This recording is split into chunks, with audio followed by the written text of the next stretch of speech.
little bit of turtle lag, and you're going. For 45 grand, it's definitely exuding luxury, and everything is just so well put together.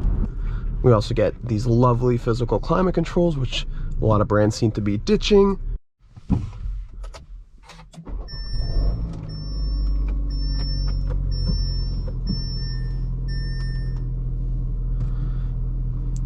Hey guys, it's Dave from Bove Drives, and today we're doing a quick little video on what it's like to commute in this 2024 Audi Q3 Premium Plus.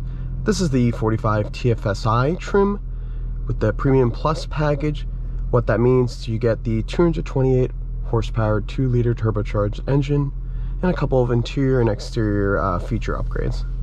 So I want to talk about this video. You know, let's say you're a businessman doing your 15-mile commute like I am, and you're looking to get out of your mainstream, you know, sedan like an Elantra from Hyundai, or maybe like a Toyota Corolla or Camry. You got more disposable income, but you want to get something subcompact and luxury. What's it going to be like to commute in that vehicle? What's the fuel efficiency like? Does it require premium? What are some of the luxury amenities you might be getting? And what price point you're talking about? Well, that's what I'm here to talk about. So first thing being, we're joined by buddy Milo, going off to daycare. So we'll be doing that first. As you see, we're about 20 minutes from my job, 15 miles, 60 miles, so probably a couple extra miles to get him to daycare, sort of on the way there. So yeah, let's start off with the price, starting at $40,000. Option out to about $45,000 with this Premium Plus package and 19-inch wheels. Paint this Mythos Black Metallic, contrasts well with that beige white interior. S-Line 5-spoke wheels and an S-Line badge up there.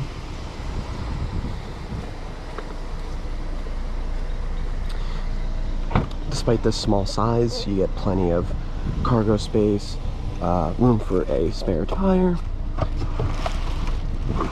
Plenty of cargo space to make this a small family daily driver living in the city.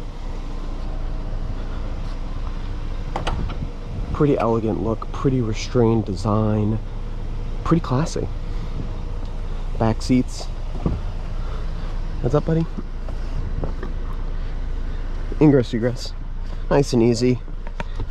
You're taking clients to lunch. Plenty of room in the back. At 5'10", I got plenty of leg room, plenty of room for my feet, and about 3 inches of headroom. And your clients will love this open panoramic sunroof, and there's cup holders in the center armrest as well. Some nice ambient LED lighting and a third zone of climate. I know, buddy, it's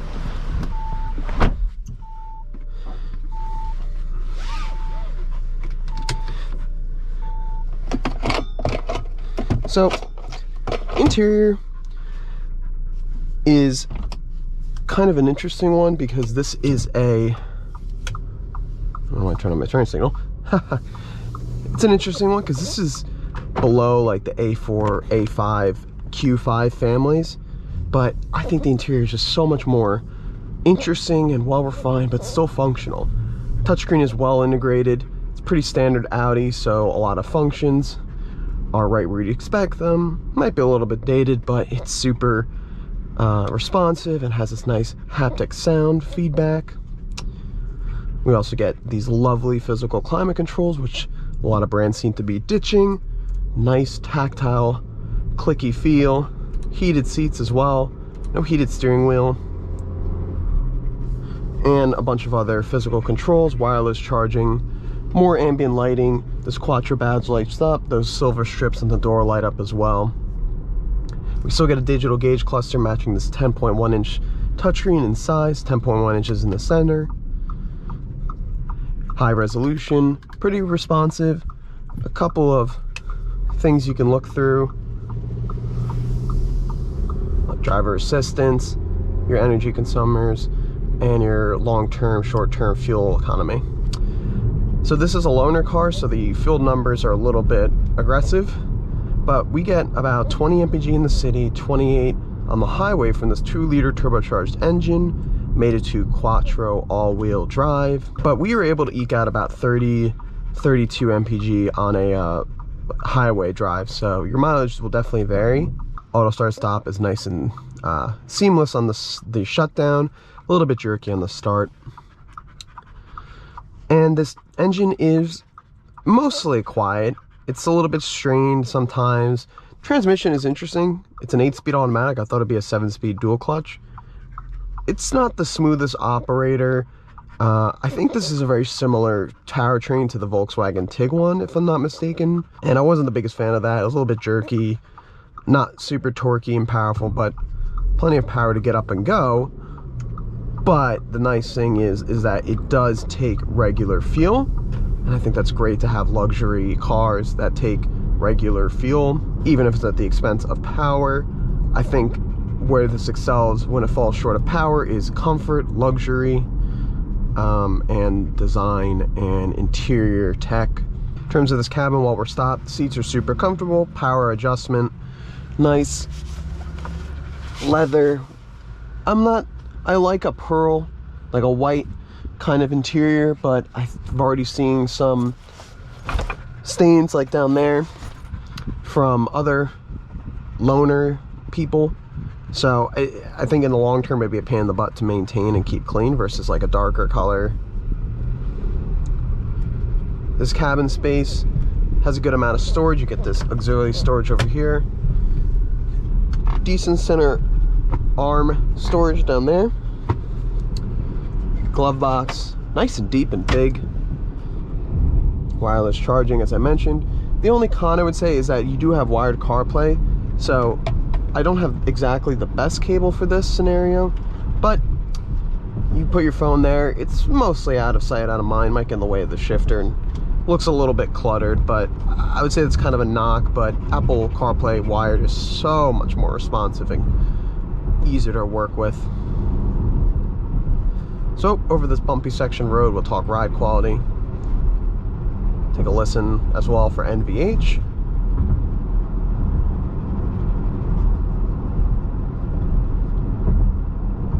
Big bump. So, ride quality and handling and noise, all that good stuff.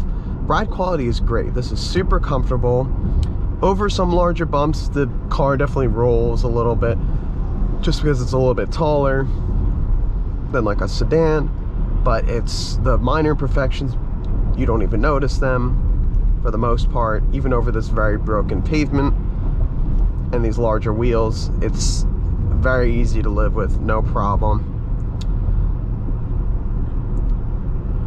And noise is very minimal. Even on the larger wheels, you barely hear the tires. There's a little bit of road noise in general just from the extra height, but it's very quiet, very muted for 45 grand. It's definitely exuding luxury, and everything is just so well put together. I mean, there's like a little bit of creaking, but it's just so solid in a lot of places. And maybe some like of the seams of the plastic joints are a little bit creaky, but and there are scratchy plastics below, but it's nice. For the price point, I think you get a lot for your money. Which you can't say about luxury brands all the time. Some competitors like the GLA from Mercedes and the BMW X1, they'll beat you down for every option. You know, this comes standard with adaptive cruise control, lane guidance, a whole bunch of other presets, blind spot monitoring, and it's all standard versus like extra options I'm sure you'd have to pay for in the BMW Mercedes. So just something to think about in your shopping. So when we come back, have dropped off the Milo, and we'll talk a little bit more about some driving dynamics and get on the highway and wrap this video up. So see you guys in a bit. Has been dropped off and we're making our right turn. Throw it over into dynamic mode. All that really does is just change the steering weight and the drive, but you can also do that by shifting the selector from S to D and S, or from D to S, S being a sporty transmission programming. And let's see how this does.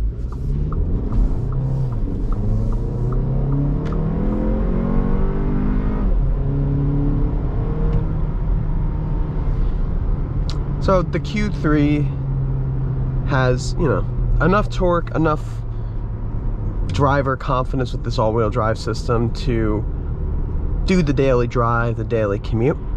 But it's not competitive compared to like a BMW X1 or Mercedes GLA in terms of handling or power.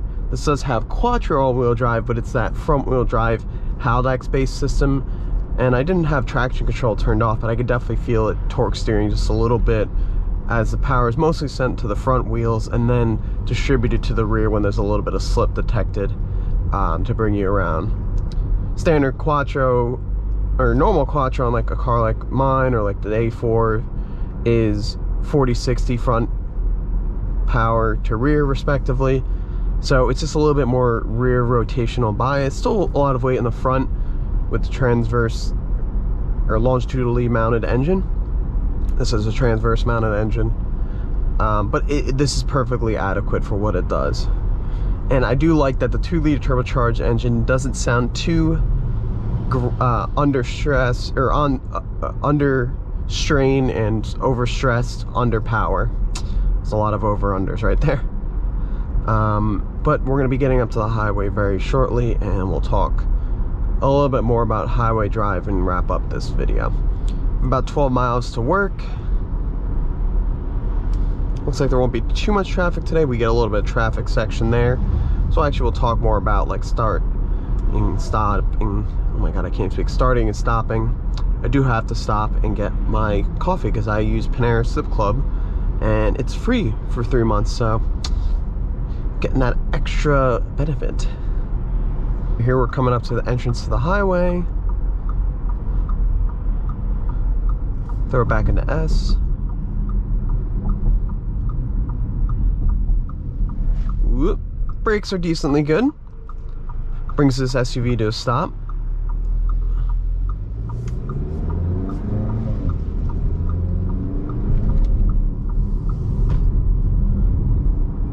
Power is decently linear when you give it the right amount of throttle.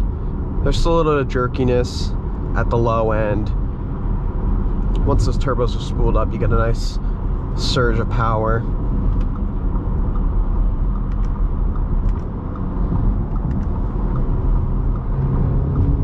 A little bit of turbo lag and you're going.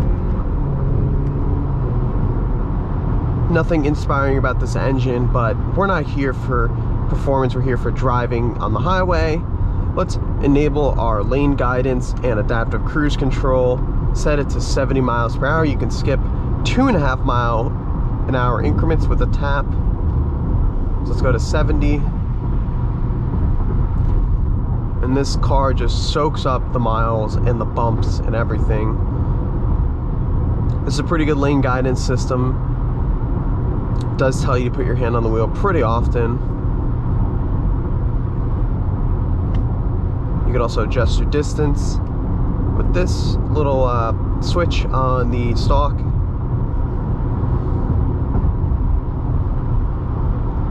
Handles these turns very nicely. Please take over steering.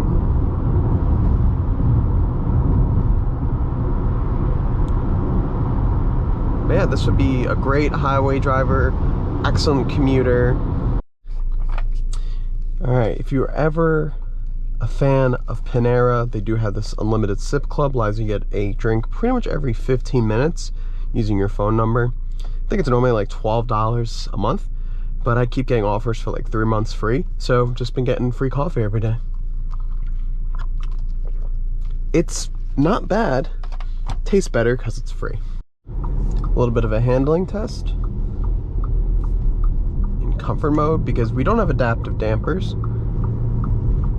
So there's no point in switching drive mode, in my opinion.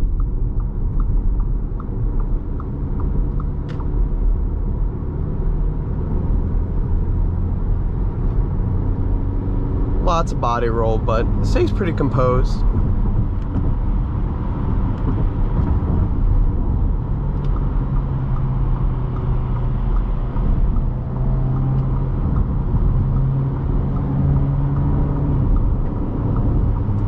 Alright, so we are in traffic. Talk a little bit about stop and go traffic impressions. I'm a little disappointed in this 8-speed, and I think it kind of goes back to, I think this is the same powertrain that the Tiguan.